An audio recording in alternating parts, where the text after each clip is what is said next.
番目の前に広がる I fight the beating of my heart 溺れてきて夏に満ちた痛みで命絶つ。 Et bonjour et bienvenue dans Otaku Anime.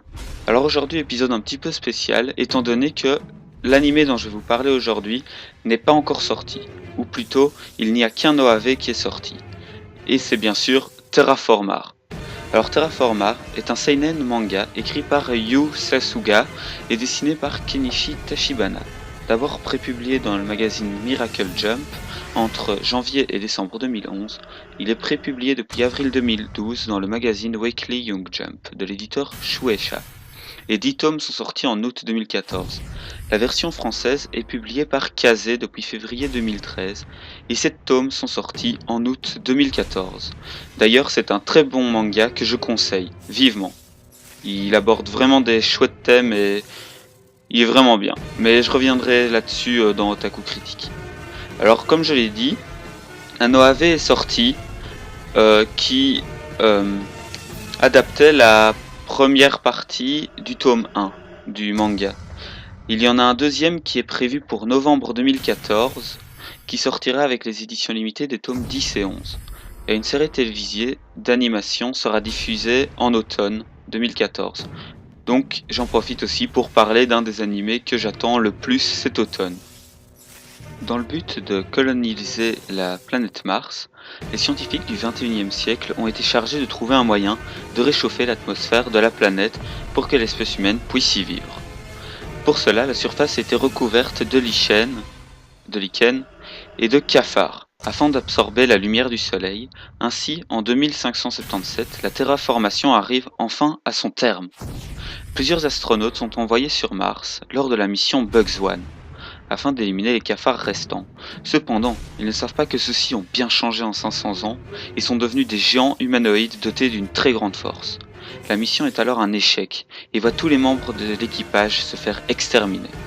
En 2599, plusieurs personnes du monde entier sont envoyées lors de la mission Bugs 2 pour éliminer ces mutants.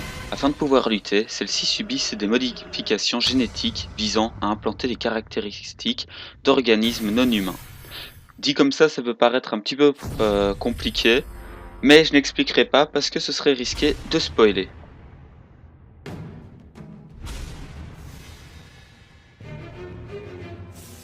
Alors franchement, c'est absolument génial. Franchement, quasiment rien à redire. Le manga est super et l'OAV est une très bonne adaptation. Franchement, génial. Graphiquement, ils sont tous les deux super beaux. J'ai vraiment pas grand chose à dire. Ensuite, moi je trouve que la SF elle est quand même plutôt réaliste. Voilà, je sais pas vous, mais moi je pense que ça pourrait être faisable, je sais pas. Après je m'y connais pas du tout en astrophysique, mais voilà, après voilà. C'est quand même réfléchi, c'est pas de la bête SF, débile et tout. Non, ça je trouve que c'est quand même réfléchi. Ça fait réfléchir, voilà. Et franchement, c'est pas censuré et ça c'est bien. Parce qu'un animé quand même il est quand même relativement violent, on voit des têtes, des têtes partir dans tous les sens, du sang gicler et tout. Et moi, j'aime quand même bien, bon on va prendre pour un psychopathe, mais voilà, tant pis. Moi j'aime bien, et un animé d'une aussi bonne qualité qui n'est pas censuré, franchement, chapeau. Alors cet épisode touche à sa fin, j'espère qu'il vous aura plu, n'hésitez pas à vous abonner, à liker ou à laisser un commentaire pour me dire ce que vous pensez de la chaîne ou tout simplement de l'animé, voilà, pour qu'on puisse en discuter et échanger nos points de vue, ça peut être sympa aussi. Alors peut-être que je ferai aussi un épisode vraiment là spécial, où je présenterai les animés que j'attends le plus cet automne. Voilà, ça pourrait peut-être être sympa, n'hésitez pas aussi à me dire ce que vous pensez de cette idée là dans les commentaires. Pas d'opening cette fois-ci parce que tout simplement il n'en a pas encore. Moi je vous dis à la prochaine, bye bye.